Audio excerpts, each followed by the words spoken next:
As provided in that public notice, the public may access the meeting online and via phone.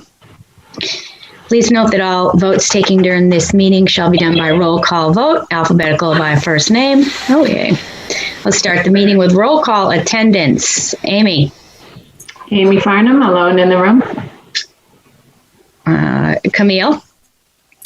Camille Weber, and I'm alone in the room. Cliff. Cliff Sinnott, alone in the room. Dave. Dave Sharples, town planner, alone in the room. Julie. Julie Gilman, Selectman's Rep. I am alone in the room. Lou. Lou Hitzfeld, and I'm alone in the kitchen. And I'd just like to note that we have a guest on screen here, Henry Horndon. Hello, I'm Henry Herndon. I'm alone in the room, just popping in as a guest. Okay, thank you. All right, let me, so first up is the approval of the minutes from last time, which I sent in the packet. Does anybody have any comments or edits that I need to make? If not, I'll entertain a motion. I move to approve the minutes. Second. Lou, your volume is very low. Let's see. Where's my little volume thing up here? All right. While Lou is checking that out, I am going to put up our visual agenda. So the things we're going to talk about today are, as usual, in three categories: our clean energy projects, our educational projects, and our efficiency projects. The exciting thing up first is community power aggregation. Then Dave's going to tell us a little bit of sustainability coordinator update. Julie wants to talk about solar exemption and SB 86, which I didn't put in there. And then those are the first things up, and we'll talk about the rest as we go. Okay. Oh, I have an attendee here. I have an attendee, Bridget. Welcome, Bridget. Okay, so first up on the agenda, welcome to the jungle, people. Here we go. We are going to form an electric aggregation committee as voted unanimously by the select board last Monday night. So here we go. Lou and Cliff are going to talk about that. And also I have a visual of how we can populate this committee with people. But before that, I see that Betsy Stevens, committee member, has just jumped in. Can you say your name and if you're alone in the room? Yes, I'm Betsy Stevens. I'm alone in the room. Okay, thank you. All right, I'm going to turn off my microphone, and here's Cliff and Lou. The Cliff and Lou show. Who's going first today? You go ahead. Okay. We were at the selectmen's meeting on Monday, as Renee said, and they had taken up the two questions. One was to form an electric aggregation committee. The second was to join Community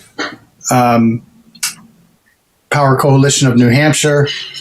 And so they had sort of taken those two questions under advisement, and at the meeting on Monday, they approved both questions unanimously.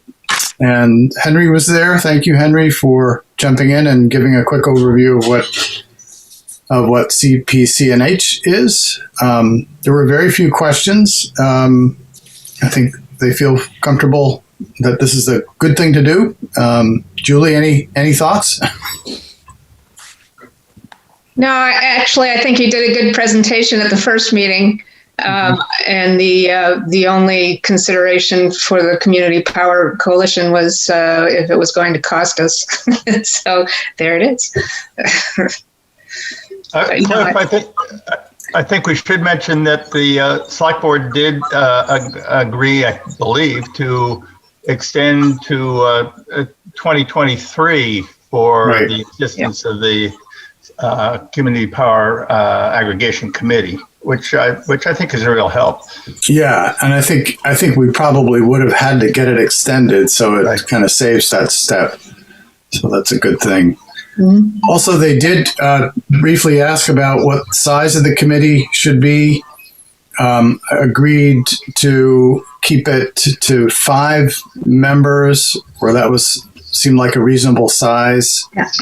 They had gotten, Russ had provided input from the town attorney that said it really needed to be a separate committee, not a subcommittee of the Energy Committee, because the law says a committee. And what was the last thing? Oh, in terms of membership from the Energy Committee, they decided to have one member from the Energy Committee sort of as an automatic member of that 5-member committee. So need to find four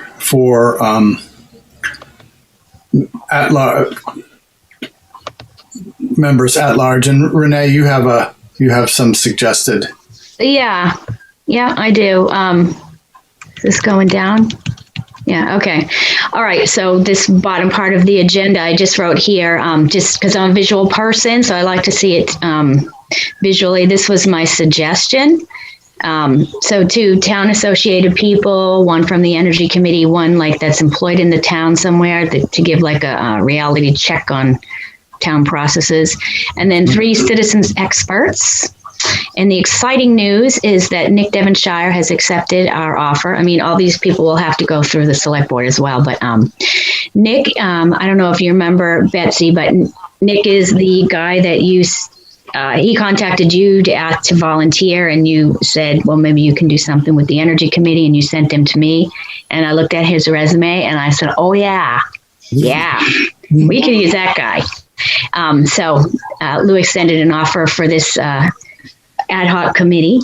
And if you want to look up Nick, he works at Clean Energy Capital, and you can see the About Him section. But he's an alum of the Academy, and he recently has moved back to town. And then we have 2 other openings to fill.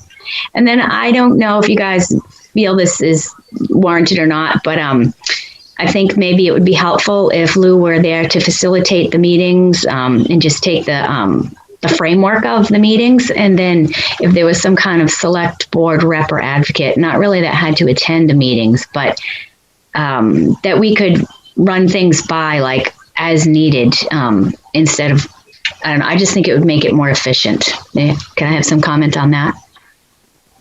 I think that's a great idea if Julie's willing. Sure. Why wouldn't Lou just be one of the members? Could he fill, or maybe, I don't know, I don't want to, maybe you don't want to, but. Yeah, I was going to raise that question too. I mean, the select board did say 1 member from the Energy Committee, so only 1 person from the committee, it seems like, can be a member. And I was thinking it should be Lou. And of course, I was thinking it should be Cliff. Yeah, right. So the reason that we wanted to keep it down to just 1 member of the Energy Committee was just to not spread you guys too thin. Yeah. So, 2 of you working on the same project might take away from the rest of us working on another project, something like that. Mm-hmm. And also to get more people heated up. Yeah, more people from the outside. Yeah, that's important for sure. I think the structure of who's posting notice and taking minutes, et cetera, I'll talk to Russ about that. But in the meantime, if it starts out before I have an answer, somebody on that committee will have to be the clerk that does that kind of work. It's sort of like you, Renee. It's not the best way to do it, but it is. Julie, is there or Renee, is there some sort of guidebook in the town about how town committees function and how they're supposed to function? Sort of guidelines, that sort of thing? That's a good question. No, there isn't actually a guidebook. Typically, all we do is issue everybody with a copy of the right to know law.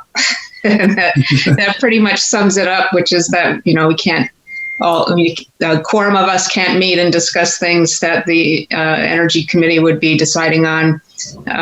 Minutes have to be taken and available within 7 days. And then we have to approve them at the next meeting. the select board made a policy that if meeting minutes for some reason can't be approved within 60 days, I believe it is, then they're automatically deemed approved. So basically, somebody's got to keep notes. It doesn't have to be verbatim. It just needs to have a summary of the topic. And then if there's a motion and a vote, that has to be clearly stated in the minutes. So it's pretty simple. We just have to be sure that we have to give the 24-hour notice at least before meeting. And we can get Pam McElroy to post that for us as needed.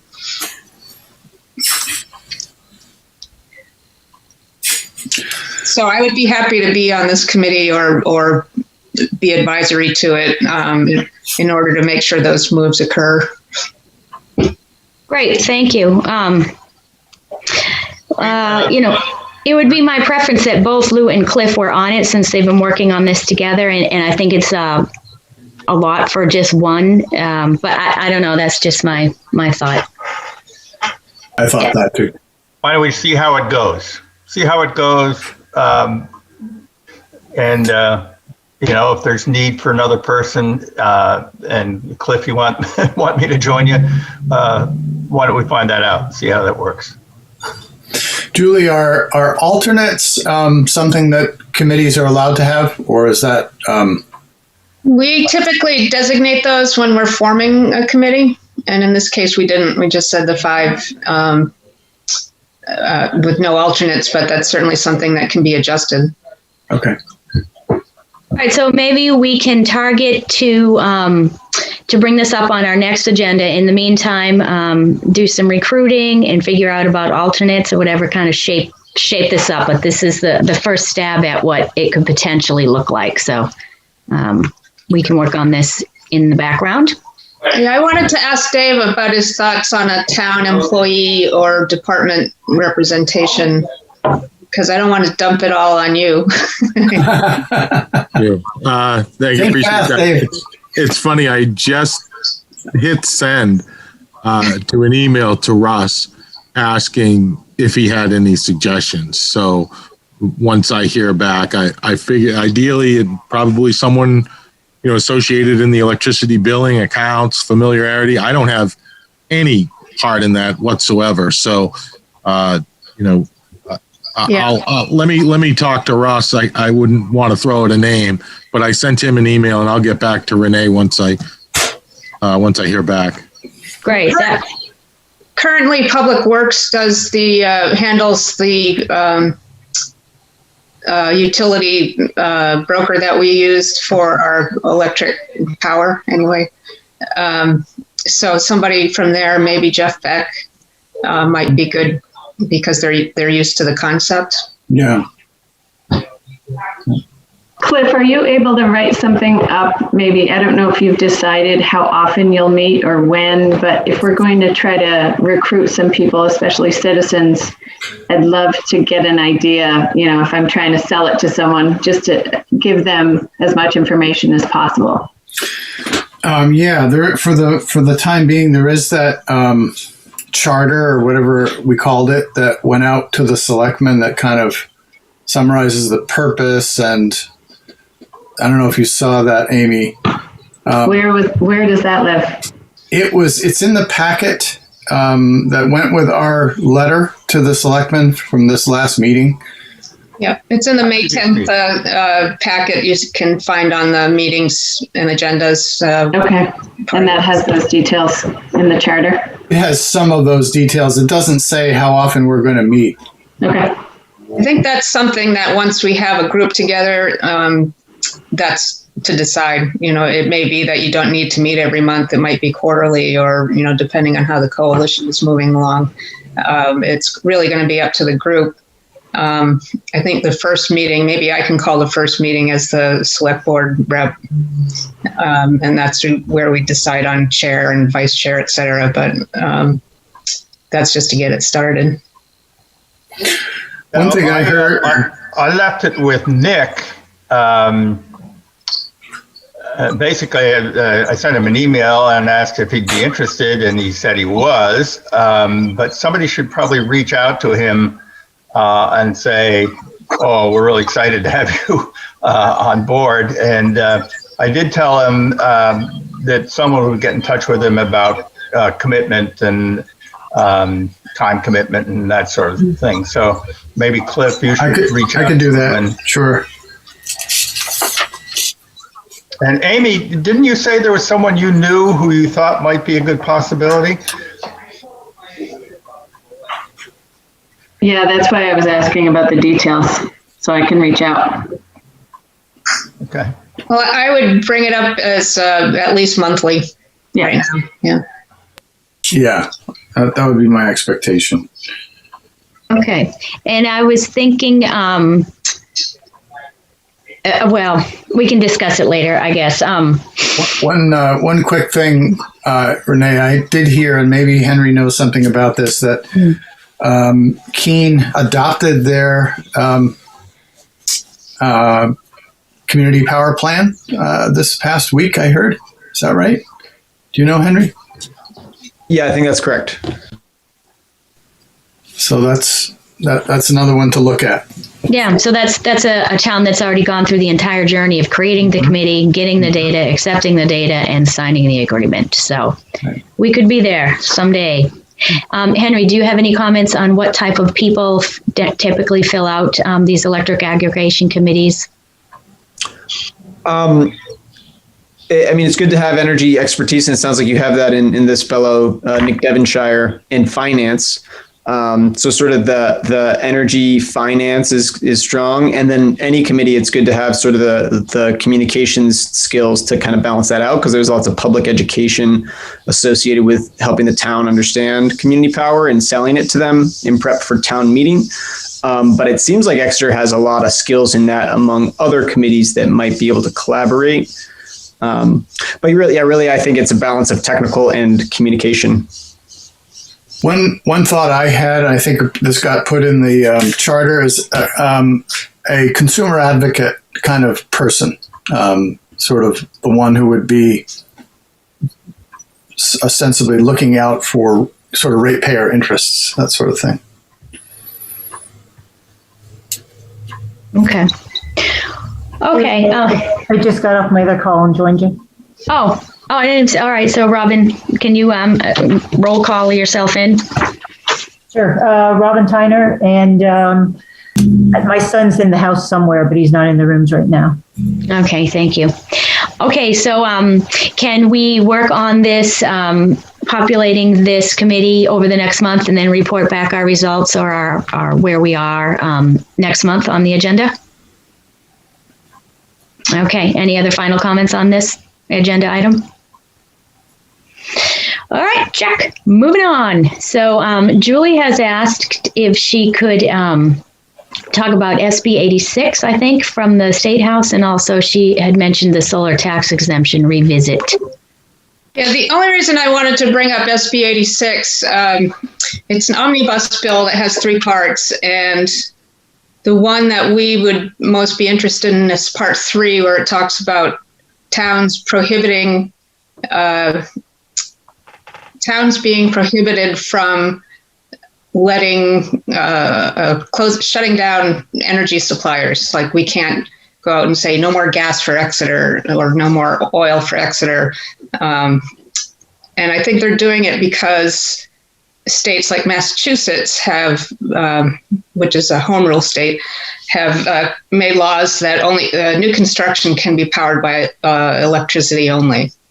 Oh. And so this part of the bill is to prohibit that from happening in New Hampshire. But I wanted to bring it up just because some of the testimony was crazy. And if you get a chance, I believe you can watch the committee meeting. It was Monday, the 10th, in municipal and county government. And I sent Amy a message at one point saying the testimony it was all propane dealers that were coming to us saying, you can't shut us off. And they were making comparisons to solar, and that propane is sustainable because it's a byproduct of oil and gasoline. So, yay, sustainable, right? And then the other aspect was somebody said, talked about heat pumps, and that when it gets really cold outside, like 20 degrees, that heat pumps don't work and everybody freezes in their homes because the heat can only get up to about 50. And that's something I would like to dispel. And I did not get the information from the person that said it about where they got their data or their stats, but I do have an email sent out so I can find that out. The committee will be deliberating on the bill on next Monday. I'm happy to help you find documents to debate that. Okay, I'll take I them. will say I did not freeze, and I have a heat pump, but it gets cold though. I'll have to kick on the gas too, but I wasn't worried about the house freezing. I do think there probably are, beyond the ridiculous things, some legitimate issues with all electric, depending on how you get the electric. Thinking about the 8-year battle with Northern Pass and now the CMP corridor in Maine, which is absolutely horrible. So for how Mass gets its electric power, there's probably some real legitimate concerns. Yeah, I think we're in a transition phase. I wouldn't be in favor of cutting off everything except for one or whatever. It is, Yeah, well, again, it's not aimed at existing services, but Robin just made me think of something and now it's gone. I'll think of it later. All right. And Julie, can you talk about the solar tax exemption, something from the finance department? Right. Apparently, when we established the solar tax exemption, we never put in a dollar amount, whether it's a percentage of the installation cost or, $500 or, a fixed cost. But we still have buildings with solar panels that are giving power or heat and hot water or what have you. And there's actually a form that the owners of the systems are supposed to be filling out every year, and that hasn't occurred. So all of a sudden we got this whole flurry of tax exemption notices, I guess, on our at the select board meeting. And all we do is we have to read the map and lot number of where the installation is, but there's no dollar value added, included in it at all. I just have to announce that these properties have some kind of solar installation. So I guess the question really is, do we want to put on a warrant article, the solar exemption will be X number of dollars or percentage of cost. The town is listed as having 100% coverage for that tax exemption. So in other words, you could be listed as having a partial exemption or 100%, and Exeter supposedly has 100. Right, but my understanding is all that happens is you install a system. It may add value to your home at the time, and then it just depreciates with the age of the house, and it doesn't really. Maybe at when the assessors do the valuation, that might have it might affect the valuation of your house, but you don't get to write off $200 from your tax bill because you have a solar exemption. Yeah. I understood that it was to reduce the assessment, or at least not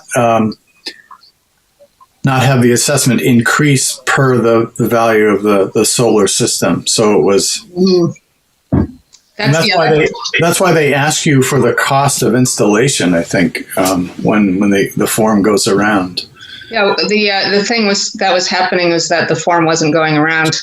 I know. This is the first time I've ever gotten it in 5 years. Me too. Yep. So there it is. So now you have it. Then we don't have to take any more steps.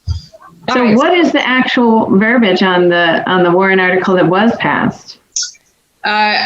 It was several years ago, and I think the verbiage was just to adopt a solar exemption, period. Kind of vague. Yeah. So why don't we do this? Why don't we research it a little, have like a small subcommittee research it, and then present our findings at the next meeting and say whether we want to go ahead or not go ahead, or just to give the actual status of this as compared with other towns and whatever. Yeah. Okay. Professor. Okay. So I think Amy would be a good one to help with this. Yeah. Okay. So I'll get in touch with you, Amy, and if anybody else wants to be on as research committee. Yeah, talk to the tax assessor's office too. Tax assessor's office. Okay, we'll go around, make some interviews. Okay, thank you. Part of that, do we know, is there like a limit of kind of within the town budget? Yeah, we'll find out all the numbers and the dollars and things like that so that we can not just guess about things. Okay. The next thing on the item is that Clean Energy New Hampshire we're a member of, and the annual dues it's the annual due time, and that's $200. We paid it last year. I'm not quite sure how to go about paying it again. The committee doesn't have a town budget, does it? No, we don't have a line item at all, so that's why I'm not even sure how it got paid last year. Didn't we have some funds left over, or did we use those? No, we've never used funds for anything. But we had a certain amount of money. Do you remember? We did, but it was gone. It went to the fellow.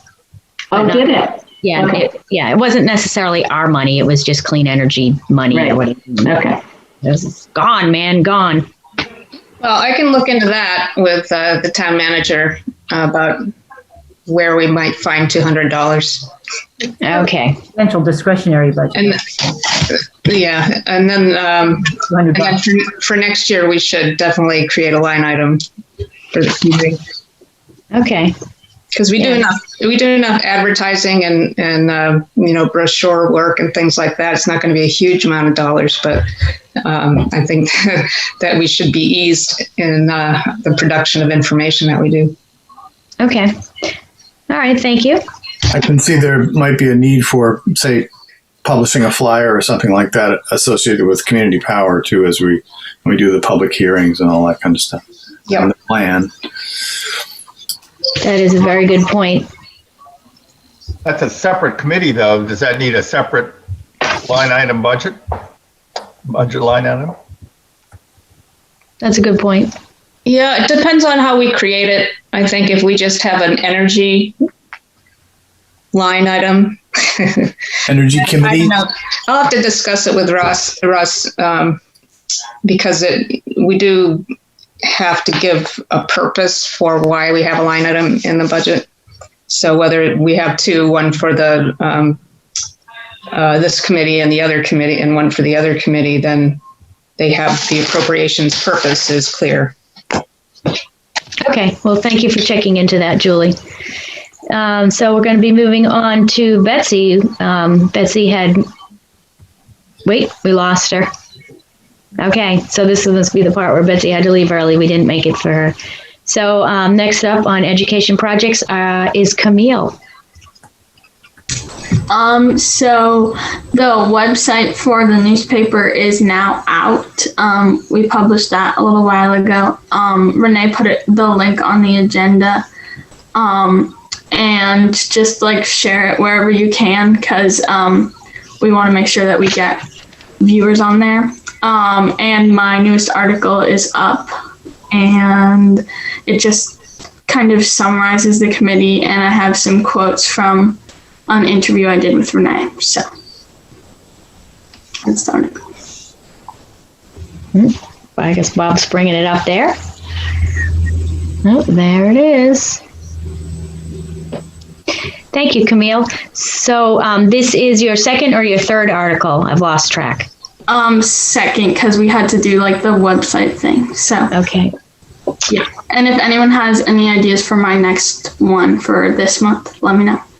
All right, sure. And Camille, when school is out, whenever that is, it must be next month or so, do you plan on continuing projects through the summer, or you just want to attend the meetings through the summer, or, it's up to you to think about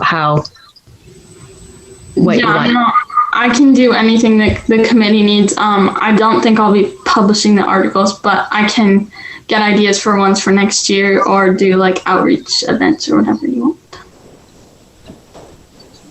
Okay, thank you. All right. Are you all done, Camille? All set? Yes. All right. Anybody have questions for Camille? Camille, are you going to be doing this next year? Yeah. Great, because I would think it would be good to have an article about community power in the tail end. Yeah. I can in the fall, maybe. Cliff's already working it. I like it. And you also might want to watch the outcome of the state budget because of the forming of an energy committee in the Energy Commission, rather, for the state. And it's people are arguing about the plus and minus. I think it's a plus, but the way they're forming it is kind of a minus to me. But they're going to take part of the Office of Strategic Initiatives that deals with energy, but also take the PUC and the Site Evaluation Committee under its wing too. Yeah, that's what I said. What's the purpose of the commission? Is it some stated? Well, it's in the budget as a thing. That's about the biggest part of the purpose we got. I believe it's just to, look at New Hampshire's energy. And They have one, but the relations you talk to with the puck and all that are a little squirrely. yeah, it's very squirrely. So, Julie, does this mean the Office of Energy and Planning or Strategic Initiatives will go back to being just a planning office? Well, that's what it sounds like. They're going to split up the. Oh, that would be nice. That would be good. Yeah, that was a new change a few years ago. The OSI came into creation. That's interesting. No, it was always there. They just changed the name. It was the Office of Energy and Planning. Right. Yeah, I remember that. Okay. So that's a good thing, Cliff, but getting the PUC involved and sort of taking some of their authority away, also some of their budget away, there would be less people involved. And they've got a workload already that's too big. So those are my thoughts. All right, we'll keep our eyes watching it in the newspapers. So I'm just realizing that I skipped over Dave. Dave, Sustainability Office update. Anything on the landfill or any other thing you're working on? Yeah, just on the landfill, quick update. SB 109, been watching it. The latest status is the same as I reported last time. They laid it on the table at their April 1st meeting. It still is. I hope to hear something within a couple weeks. I think by the next meeting, I should have something more to report. Just waiting on good news on that front. And we did finalize the letter of intent with Revision Energy. So we're just waiting for good news on SB 109, and then, we'll move ahead. All right. Any update on the interconnection study? No, not at this point. We had talked when we finalized the letter of intent, and we have an agreement on what it's going to say between Revision Energy and the town, and it's contingent upon SB 109 passing. So we wanted to just wait, a couple days, a couple weeks, and hopefully it passes. Because if it doesn't, then we're limited to, we can't do the 1.77 megawatt array. So, right. All the numbers will change. What we presented to the voters and so forth. So I'm just keeping my fingers crossed that SB 109 passes and we can move on. I think that we need to urge the sponsors of that bill and every other senator to take it off the table, because it's not going to go anywhere if it's laid on the table. Yeah, I sent an email to, I forget the two senators that were I did that. I sent an email. I testified at the March 15th hearing. So I've done that, but I'd welcome everyone else to Can we do that as an energy committee, or should we just do it separately, or both? Both. You can go on, I mean, if you go on the New Hampshire General Court website and you just put in bill search and you put in SB 109, it will show the status and it'll show the sponsors, and you can have, all the sponsors will be listed there, and you click on them and you can click on it and get their emails and so forth. So it's pretty easy to give input, and but I'll leave it to Renee, if you want the committee to do it as a whole, discuss that. Dave, I do remember that this Senate bill, SB 109, had kind of a sister bill in the House, which was HB. I don't have the number here. And the HB one was going to move through. And so the SB one was kind of redundant. That was my understanding. Yeah, sometimes we do that if there's a bill in each part of the House, each body. One will choose to go forward and one will choose to table just in case. So my understanding is the SB 109 was the one that is. Yeah, I think so too. Has the potential to move forward in the House bill, because I forget the lead sponsor on the House bill and talked to him a couple months ago. I don't remember exactly that conversation, but I was under the impression that the House bill is not moving. Do anyone know the number? I can look that up real quick. I want to say it was retained in committee, so that means it's not going forward. Right. I don't have the number off the top of my head, but what I usually do is look on Clean Energy New Hampshire, and I look under their bills that they're supporting and not supporting, and their layperson discussions of it and where they are at that moment. Yeah. The thing that if this happens, I can almost guarantee in the House it will fail. But the Senate's been a lot nicer this year, so if we can get it off the table at the Senate level, then that would be better. Yeah, that I'm looking at it now. Is HB 106 establishes procedure for municipal host customers, generators of electrical energy, and that was retained in committee. Yeah. So that is done. That one's not going forward. Everything is up to SB 109 at this point. Okay. I understand. All right. So full boat ahead on SB 109 with letters and whatever from this committee, please. And if you want to make it easy, you can go to the Senate webpage and look up the Standing Committee for Energy, and there's a link to email all members at one time, so you don't have to do the search for each one. And then I would contact any House member. If they take it off the table, then it's going to come to the House. I do think it would make sense for the committee, too, to send a letter. It has different kind of standings, since we have a project that is hanging in the balance because of this. Sure. That's what I was going to ask Dave or Julie. Is our case stronger if we say, in fact, this is of paramount importance to the town of Exeter because we have to make a decision between 1.77 megawatts and 1 megawatt? Does that help us, or is that going to raise hackles? No, I think it's helpful when I sit in committee meetings and I get a letter from some official from a town or a governing body like the planning board from a town. I know these are people who understand what the bill says, what the whole bill says. So it holds more weight with me, and I think with other members of committees. So the other, I can bring it up at the select board meeting too and have a letter from the select board. That's great. Yeah, that's great. So we'll do both. Yeah. Okay.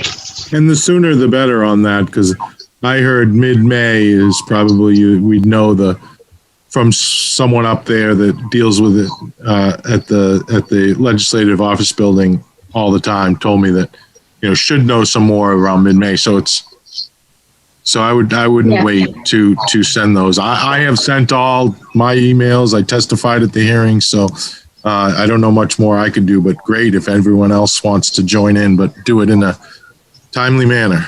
Okay. Appreciate it. Dave, when is the cutoff for applying for the bond? Well, we're going, bonds get issued twice a year. You can go to the bond bank twice a year, and it's in June, and we already missed the hearing and so forth and the set for that. So we're looking at January. Doesn't really talk with revision. It won't, as long as this bill passes, that won't really affect the schedule at all, because the schedule is always to do the planning and design this year and construction in the next spring. So as long as the bill passes, if it does, then, we're right on schedule, and we'll go to the bond bank in January. Yeah, it's good pacing. Thank you, Dave. Okay, so within the next day or two, let's get together with this letter and get it signed, and also maybe the select board letter. I'll send out minutes and we can discuss it.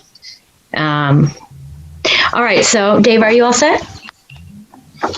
All right, I'm going to skip down to an educational project, which is a revisitation of the Alewife Festival, which was held in Exeter each spring for many, many, many years. Kristen Murphy, the Natural Resources Planner, contacted the chairs of many green-type committees and asked them if they would revive this, as well as having it as an Earth Day festival or fair or something at the same time. So I think a committee of different reps from like River Committee and Sustainability and Energy would get together and decide the feasibility of this. So I just wanted to let you know that this could be a thing, and it could be our Earth Day kind of festival next year. I'll keep you updated. Okay. And next on the agenda. Can I ask a question about that? Yeah, sure. I mean, I think it's a fabulous idea, but I'm just wondering if, since there's so many Earth Day things, is there any concern about it competing with Earth Day? Or did we traditionally do it in April? It goes with the running of the alewives, and they run when they run. Right. Okay. Yeah. All right, I'm good with that. Yeah, we track the fish and then we do it or something. Yeah. Okay. Okay. Let's see. So, charge point. So, as you know, there's a big infrastructure push across the country, and part of the infrastructure is electric car charging stations. I have an email into the charge point guy, Chris, and I requested a Zoom between I and the town economic development director, Darren, sometime maybe in May or early June, to find out where we stand on the corridor charging, the level 3, and also to talk about a level 2 charger downtown. This would be the downtown, what you would park at while you're going out to a restaurant type of thing, just a short charge there. So I'll keep you updated on that, but that's kind of chugging forward and could gain some momentum as things become available. And then let's see, Amy and I had a heat pump. So Amy, you want to talk about that? That was on May 1st. I don't know that there's much to talk about. It was similar to the last one. It was a couple of people, really good questions, good discussion, very well facilitated by Renee. Okay. And we've got a button up coming on May 17th. And so I have the PR out on that. And I was watching the Sustainability Advisory Committee meeting, the last one, and they were talking a little bit about that. Dave, you probably on that, doing some home energy audits and things like that. So I reached out to Chetna and Julie LaBranch and said, we do that, and we're happy to have them as sponsors on our event. So that would be easy for them and easy for us. And I think the more sponsors on something like this, the more publicity you get and the more attendees you get. So that would be fun to have a cross-committee project with the Sustainability Advisory. But not for this one, because this one's already in the works and it's next week. I'd also like to state that so far we have 92 views on our Earth Day PSA and 7 shares off of Facebook. And Bob Glowacki, can I ask you a question if you're there? Sure. Okay, so I saw that Exeter TV sent out like a way to look at the TV schedule the other day. So I looked at a little bit of it, but I was wondering, do you show this Earth Day PSA on some kind of like weekly or monthly basis? I think I scheduled it a bunch of times around when we first released it. But then it's really, I think more people are watching on the YouTube probably than the than the channel itself. So we can definitely schedule it more if you'd like to. I can spread it around randomly throughout the day. And Yeah, I mean, yeah, not hugely or anything, but I think, if it's just randomly out there every once in a while, it gets more views. Because it's true, it says it's the Earth Day video, but it just really lets people know what kind of committees we have in town and what types of things they're doing. For sure, yeah. Okay, thank you. All right, does anybody have anything else?